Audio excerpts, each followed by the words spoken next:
Hello, BookTube, and welcome back to our read-along of The Claverings by Anthony Trollope. We are up to Chapter 3, although you'd hardly know it from all that's happened. This has been a big book so far, and we're just barely beginning. Chapter 3 is entitled Lord Ongar, where we can assume we will finally meet the man who Julia Brabazon is going to marry, even though it's pretty easy to infer that her heart lies elsewhere. She has decided to make a deal. She's decided to make a deal with the world. She doesn't want to disappear. She doesn't want to be snuffed out like a candle, so she has to marry money. And in this case, the vessel for the money leaves a lot to be desired. So this is Chapter 3. On the next morning, Harry Clavering rode over to Stratton, thinking much of his misery as he went. It was all very well for him, in the presence of his own family, to talk of his profession as the one subject which to him was of any importance. But he knew very well himself that he was only beguiling them in doing so.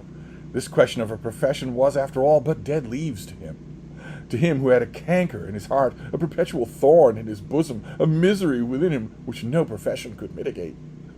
Those dear ones at home guessed nothing of this, and he would take care that they should guess nothing. Why should they have the pain of knowing that he had been wretched forever by blighted hopes?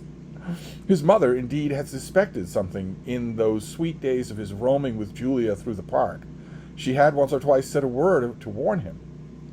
But the very truth of his deep love, so he told himself, she had been happily ignorant of that. Let her be ignorant. Why should he make his mother unhappy? As these thoughts passed through his mind, I think that he revelled in his wretchedness, and made much to himself of his misery. He sucked in his sorrow greedily, and was somewhat proud to have had occasion to break his heart. But not the less, because he was thus early blighted, would he struggle for success in the world. He would show her that as his wife she might have had a worthier position than Lord Ongar could give her. He too might probably rise the quicker in the world, as now he would have no impediment of wife or family. Then as he rode along, he composed a sonnet, fitting to his case, the strength and rhythm of which seemed to him, as he sat on horseback, to be almost perfect. Unfortunately, when he was back at Clavering and sat in his room with pen in hand, the turn of words escaped him. He couldn't quite get it down on paper. He found Mr. Burton at home, and was not long in concluding his business. He is going to apprentice to Mr. Burton, hand over money, and become an apprentice. Belby and Burton were not only civil engineers, but were land surveyors also, and land valuers on a grand scale. They were employed much by the government upon public buildings, and if not architects themselves, were supposed to know all that architects should do and should not do. In the purchase of great properties, Mr. Burton's opinion was supposed to be, or to have been, as good as any in the kingdom, and therefore was very much to be learned in the office at Stratton. But Mr. Burton was not a rich man like his partner, Mr. Belby, nor an ambitious man. He had never soared Parliament-wards, nor had never speculated, had never invented, had never been great. He had been the father of a very large family, all of whom were doing well in the world, and some of them perhaps better than their father. Indeed, there were many who said that Mr. Burton would have been a richer man if he had not joined himself in partnership with Mr. Belby. Mr. Belby had the reputation of swallowing more than his share wherever he went. When the business part of the arrangement was finished, in other words, Burton is laying out the terms of Harry's apprenticeship, and Harry is handing over a sum of money. It's just the way it is. There's no Rhode Island School of Design here. You apprentice, and if you are satisfactory, you come out sheltered under the name and reputation of the house where you apprenticed, and you're set up for business. Mr. Burton took his future pupil about lodgings, and went out with him into the town to look for rooms. Once upon a time, in earlier times than this novel is probably set in the 1860s, something like that. A little bit earlier than this, the apprentice would have lived with the master. We wouldn't have to go out and look for rooms. The old man found that Harry Clavering was rather nice in this respect, and in his own mind formed an idea that this new beginner might have been a more auspicious pupil had he not already become the fellow of a college. Indeed, Harry talked to him quite as though they were on an equality together, and before they had parted, Mr. Burton was not sure that Harry did not patronize him. He asked the young man, however, to join them at their early dinner, and then introduced him to Mrs. Burton and to their youngest daughter, the only child who was still living with them. "All my other girls are married, Mr. Clavering, and all of them married to men connected with my own profession." The color came slightly to Florence Burton's cheeks as she heard her father's words, and Harry asked himself whether the old man expected that he should go through the same ordeal. In other words, Mr. Burton has been seeding the profession with his daughters, and unfortunately, for those of you who just jerked upright, I'm afraid it's true. One of our heroines for this book is yet again another Florence. But Mr. Burton himself was quite unaware that he had said anything wrong, and then went on to speak of the successes of his sons. But they began early, Mr. Clavering, and worked hard, very hard indeed. He was a good, kindly, garrulous old man, but Harry began to doubt whether he would learn much at Stratton. It was, however, too late to think of that now, and everything was fixed. Harry, when he looked at Florence Burton, at once declared himself that she was plain. Anything more unlike Julia Brabazon never appeared in the guise of a young lady. Julia was tall, with a high brow, a glorious complexion, a nose finely modeled as a Grecian sculpture had cut it, a small mouth but lovely in its curves, and a chin that finished and made perfect the symmetry of her face. Her neck was long but graceful as a swan's, her bust was full, and her whole figure like that of a goddess. Added to this, when he first had known her, had been all the charm of youth. These people are in their early 20s. When she had returned to Clavering the other day, the affianced bride of Lord Ongar, he had hardly known whether to admire or to deplore the settled air of established womanhood which she had assumed. Her large eyes had always lacked something of rapid, glancing, sparkling brightness. They had been glorious to him, and in those early days he had not known that they lacked anything. But he had perceived, or perhaps fancied, that now, in her present condition, they were often cold, and sometimes almost cruel. Nevertheless, he was ready to swear that she was perfect in her beauty. Poor Florence Burton was short of stature, was brown and meagre and poor-looking. So said Harry Clavering to himself. Her small hand, though soft, lacked the wondrous charm of touch which Julia's possessed. Her face was short, and her forehead, though it was broad and open, had none of that feminine command which Julia's look conveyed. That Florence's eyes were very bright and soft, and as well, he allowed, and her dark brown hair was very glossy, but she was, on the whole, a mean-looking little thing. He could not, as he said to himself on his return home, avoid the comparison, as she was the first girl he had seen since he had parted from Julia Brabazon. "I hope you'll find yourself comfortable at Stratton, sir," said old Mrs. Burton. "Thank you," said Harry, "but I want very little for myself in that way. Anything does for me. One young gentleman we took had a bedroom at Mr. Potts, and did very nicely without any second room at all. Don't you remember, Mr. B? It was young Granger." "Young Granger had a very short allowance," said Mr. Burton. "He lived upon £50 a year all the time he was here." "And I don't think that Scarness had more when he began," said Mrs. Burton. "Mr. Scarness married one of my girls, Mr. Clavering, when he started himself at Liverpool. He was pretty nigh all the Liverpool docks under him now. I've heard him say that butcher's meat did not cost him 4 shillings a week all the time when he was here. I've always thought Stratton one of the most reasonable places anywhere for a young man to do himself in." This is not pleasant to Harry at all. "I don't know, my dear," said the husband, "that Mr. Clavering will care that much for that." The implication being that Harry Clavering has a little money. He's not going to have to live on 50 shillings a year or whatever it was. "Perhaps not, Mr. B, but I do like to see young men careful about their spendings. What's the use of spending a shilling when sixpence will do as well? And sixpence saved when a man has nothing but himself becomes pounds and pounds by the time he has a family about him." During all this time, Miss Burton, that is Florence, said little or nothing, and Harry Clavering himself did not say much.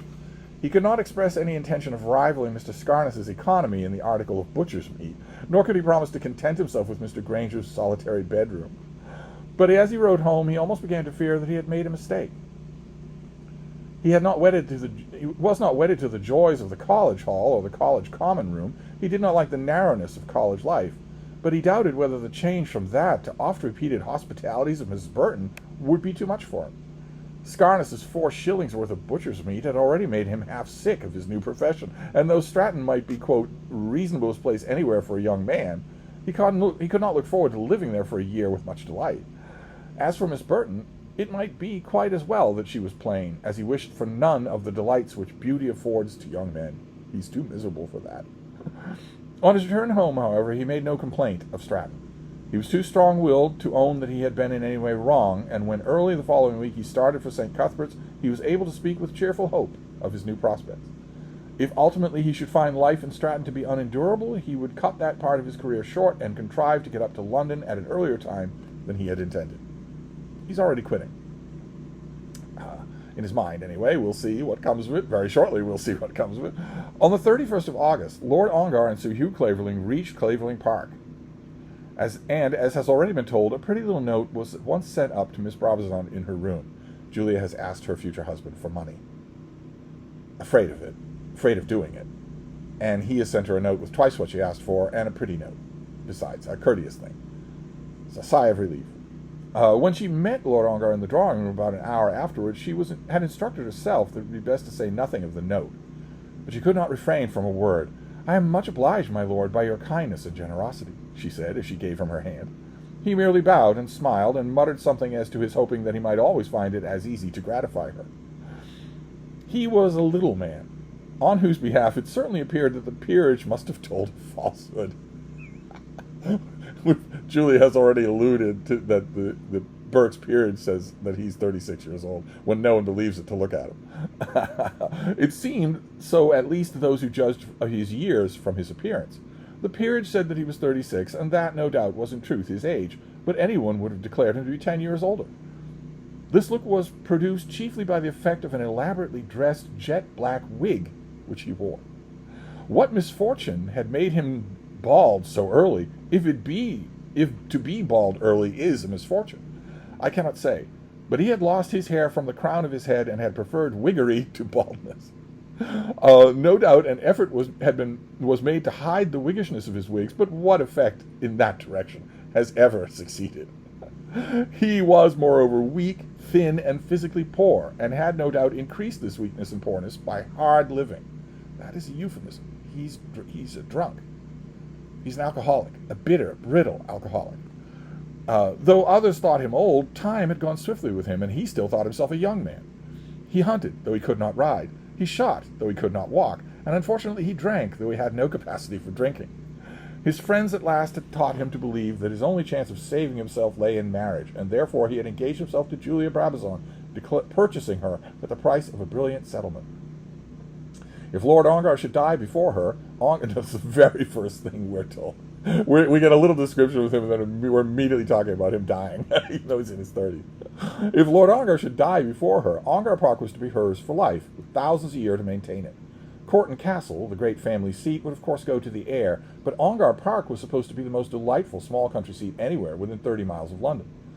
It lay among the Surrey hills, and all the world had heard of the charms of Ongar Park, and we're going to see some of those charms. We're going to meet the place in detail. If Julia were to survive her lord, Ongar Park was to be hers, and they who saw them both together had but little doubt that she would come to the enjoyment of this clause of her settlement. Lady Clavering had been clever in arranging the match, and Sir Hugh, though he might have been unwilling to give his sister-in-law money out of his own pocket, had performed his duty as a brother-in-law in looking to her future welfare. Julia Brabazon had no doubt that she was doing well. Poor Harry Clavering. She had loved him in the days of her romance. She, too, had written her sonnets, but she had grown old earlier in life than he had done, and had taught herself that romance could not be allowed to a woman in her position. She was highly born, the daughter of a peer, without money, and without even a home to which she had any claim. Of course she had accepted Lord Ongar, but she had not put out her hand to take these good things without resolving that she would do her duty to her future lord. The duty would doubtless be disagreeable, but she would do it with all the more diligence on that account. And I think we can understand by this an heir. That she's going to let this decrepit old drunk crawl all over her to do her duty by her lord. I think we'll find out. All will be made clear. September passed by. Hecatombs of partridges were slaughtered, and the day of the wedding drew nigh.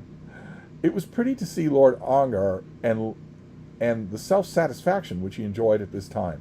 The world was becoming young with him again, and he thought that he rather liked the respectability of his present mode of life. He gave himself but scanty allowance of wine, and no allowance of anything stronger than wine, and did not dislike his temperance.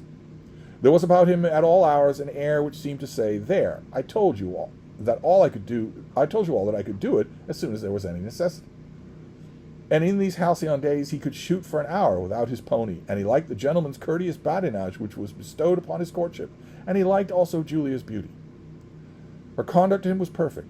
She was never pert, never exigent, never romantic, and never humble. She never bored him, and yet was always ready to be with him when he wished it.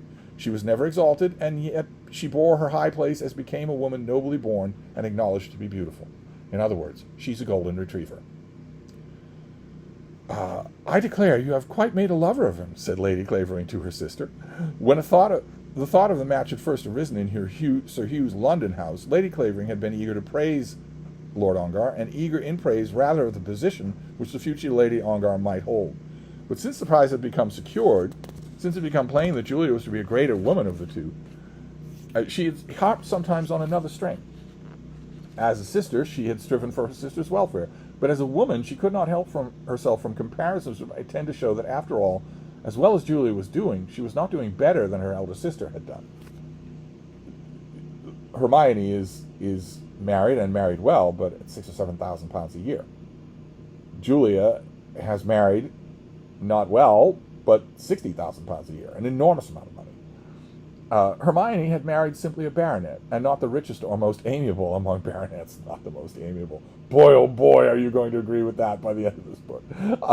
But she had married a man suitable in age and wealth, with whom any girl might have been in love. She had not sold herself to be the nurse, or not to be the nurse, as it might turn out, of a worn-out debauchee. She could have hinted nothing of this, perhaps thought nothing of this, had not Julia and Lord Ongar walked together through the Clavering groves as though they were two young people. They are two young people. She owed it as a duty to her sister to point out that Lord Ongar could not be a romantic young person, and ought not to be encouraged to play the part. I don't know that I have made anything of him, answered Julia. I suppose he's much like other men when they are going to be married. Julia quite understood the ideas that were passing through her sister's mind, and did not feel them to be unnatural. What I mean is, said Hermione, that he's come out so strong in the Romeo line, which we hardly expected, you know. We shall have him under your bedroom window with a guitar like Don Giovanni. I hope not, because it's so cold. I don't think it likely, as he seems fond of going to bed early. It's the best thing for him, said Lady Clavering, becoming serious and carefully benevolent. It's quite a wonder what good hours and quiet living have done for him in so short a time. I was observing him as he walked yesterday, and he put his feet as firmly on the ground almost as Hugh does. Did he indeed? I hope he won't have the habit of putting his hand down as firmly as Hugh does sometimes. Little sisterly jab there. As for that, said Lady Clavering, with a little tremor, the very mention of the tyrant, the brute that her husband is, causes her to tremble just a little. I don't think there's much difference between them. They all say that when Lord Ongar means the thing, he does mean it. I think a man ought to have his own way. And a woman also, don't you, my dear?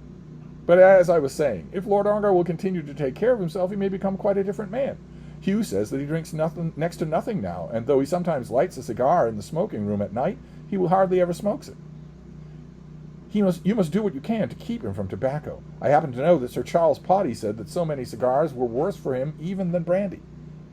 This is absolutely and always true. It's always overlooked because there's such romantic fodder attached to drinking. But this is always, always true. Never a more famous drinker in American literary history than F. Scott Fitzgerald. And when a friend of his, many friends of his, visited him, they all came away with the same impression. It's the smoking that's going to kill him, not the drinking. All this Julia bore with an even temper. She was determined to bear everything till her time should come. Indeed, she had made herself understand that the hearing of such things as these was part of the price which she was called upon to pay. It was not pleasant for her to hear what Sir Charles Potty had to say about tobacco and brandy of the man she was going to marry. She would sooner have heard of his riding 60 miles a day or dancing all night, as she might have heard had she been contented to take Harry Clavering. But she had made her selection with her eyes wide open, and was not disposed to quarrel with her bargain, because that which she had bought was no better than the article which she had known she was making her purchase. She's made her decision with her eyes wide open. That is going to be a through line throughout this book. And there are going to be times, Trollope is a very good writer, there are going to be times when he's going to tempt you to forget that. You must not forget that. She made her decision with her eyes wide open. Nor was she angry with her sister. I will do the best I can, Hermie, you may be sure of that, but there are some things which it is useless to talk about. But it is well that you should know what Sir Charles said.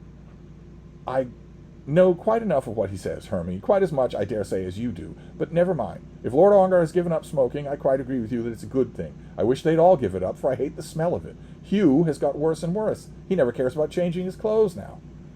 Another little jab at the husband, at Hermione's own husband, who's no better than Lord Ongar, in fact. We'll leave it to you to decide whether or not he's infinitely worse. I'll tell you what it is, said Sir Hugh to his wife that night. 60,000 a year is a very fine income, but Julia will find she has caught a tartar. I suppose he'll hardly live long, will he? Said Hermione. I don't know or care if he lives or when he dies, but by heaven, he is the most overbearing fellow I ever had in the house with me. I wouldn't stand him here for another fortnight, not even to make her all safe. It'll be soon enough. It'll be over on Thursday. What do you think of him having the impudence to tell Cunliffe was the head keeper, before my face, that he didn't know anything about pheasants? Well, my lord, I think we've got a few about the place, said Cunliffe. Very few, said Ongar with a sneer. Now, if I haven't a better head of game here than he has at Courton, I'll eat him. But the impudence of him saying that before me. Did you make him any answer? There was enough about to suit me, I said. Then he skulked away, knocked off his pins. I shouldn't like to be his wife, I can tell Julia that. Julia is very clever, said the sister.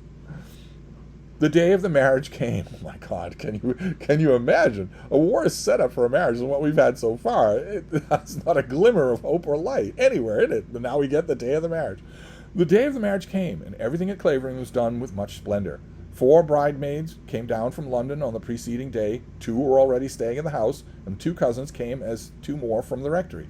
Julia Brabazon had never been really intimate with Mary or Fanny Clavering, but she was known them well enough to make it odd if she did not ask them to come to her wedding and take part in the ceremony. And moreover, she had thought of Harry and her little romance of other days. Harry, perhaps, might be glad to know that she had shown this courtesy to his sisters. Harry, she knew, would be away at his school. Though she had asked him whether he meant to come to her wedding, she had been better pleased that he should be absent. She had not many regrets herself, but it pleased her to think that he should have them. She's wrong, though. She has plenty of regrets. She's just bearing them. So Mary and Fanny Clavering were asked to attend her at the altar. Mary and Fanny would have both preferred to decline, but their mother told them that they could not do so. It would make ill feeling, said Mrs. Clavering, and that is what your papa particularly wishes to avoid. Harry Clavering's father is the uncle of Sir Hugh, and they don't get along.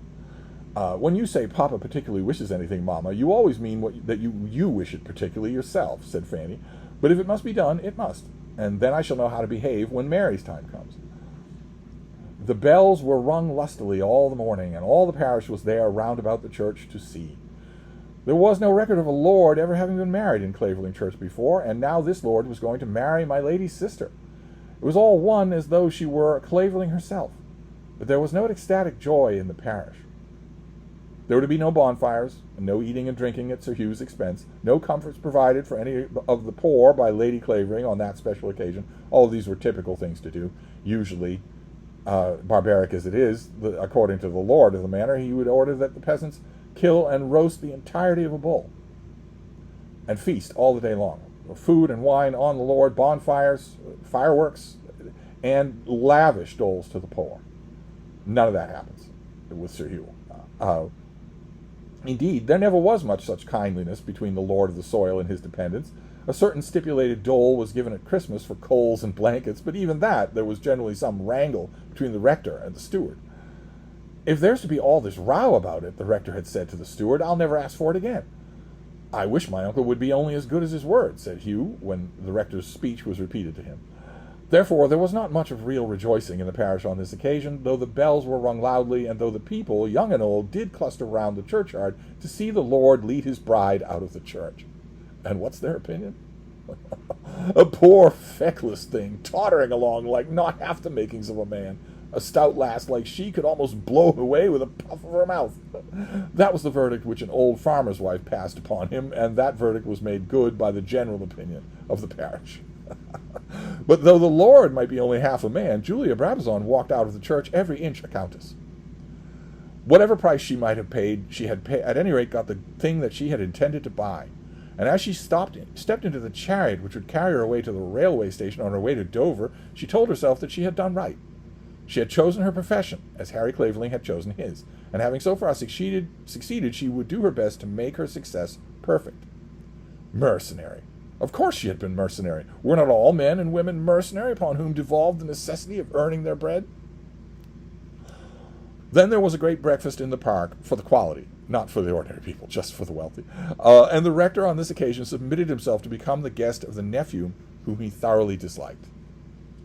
And we get a precious illustration. Look at that. Julia, she can't bear to look at him and look at the miserable specimen that he is there. Oh, that miserable look on his face. And that is the end of chapter 3. Florence, or Julia Brabazon, has struck her devil's bargain. She has married Lord Ongar. She is now the mistress of an estate and 60,000 a year. She knows what she's doing. She knows what she's going to have to do. She's going to have to do her duty by her lord. But she had her eyes wide open the whole time. So we're going to move on to the next chapter. I will see you all then. Thank you, Book 2.